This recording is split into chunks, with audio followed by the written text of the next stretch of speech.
आज सुबह घर से निकला तो सोचा, यार, दिन की शुरुआत कड़क चाय से ही करनी चाहिए। मैं गया उसी नुक्कड़ वाली चाय की दुकान पर जहां दो लोग रोज लड़ते हैं और तीसरा दादी की तरह पूरा तमाशा देखता है। मैंने चाय वाले से कहा, भाई, एक जबरदस्त कड़क चाय बना दो। चाय वाला मुस्कुराया जैसे कह रहा हो, लो बेटा, आज फिर मेरी चाय से इंसान बनोगे। चाय मिली।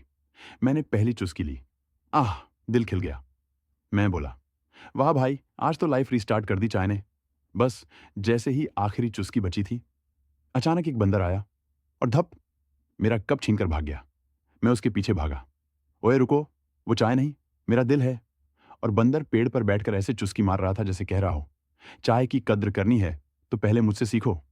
उस दिन समझ आया, लोग धोखा दें न दें, जिंदगी की आखिरी चुस्की जरूर दे जाती है। Laughing face coffee monkey.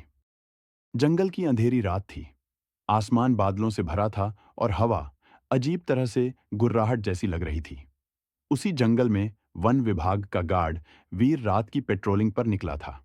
वीर को जंगल में काम करते हुए 5 साल हो गए थे, लेकिन आज की रात उसे कुछ अलग महसूस हो रहा था, जैसे कोई उसे देख रहा हो। चलते चलते अचानक उसे रास्ते पर भारी कदमों की आवाज सुनाई दी। थड़, थड़, थड़। वीर ने टॉर्च आगे की, लेकिन सामने कुछ नहीं था। जैसे ही उसने पीछे टॉर्च घुमाई, पेड़ों के बीच दो चमकती हुई आंखें दिखीं।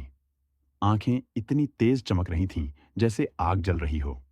वीर का दिल धक धक करने लगा। अचानक सामने एक विशाल शेर निकल आया, लेकिन यह कोई सामान्य शेर नहीं था।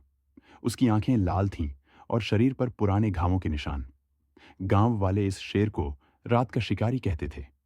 कहते थे वो सिर्फ अंधेरे में दिखाई देता है और जिसकी चीख निकल जाए वो सुबह तक नहीं मिलता। शेर धीरे धीरे वीर के चारों तरफ घूमने लगा।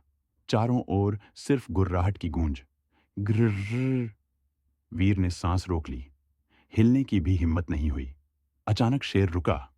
उसकी नजर टॉर्च पर गई और फिर उसने आसमान की तरफ देखा, जैसे उसे किसी और की आवाज सुनाई दे रही हो। वीर ने महसूस किया कि शेर उसे नहीं, बल्कि उसके पीछे किसी चीज से डर रहा है। वीर ने हिम्मत करके टॉर्च पीछे घुमाई और अचानक टॉर्च बंद हो गई।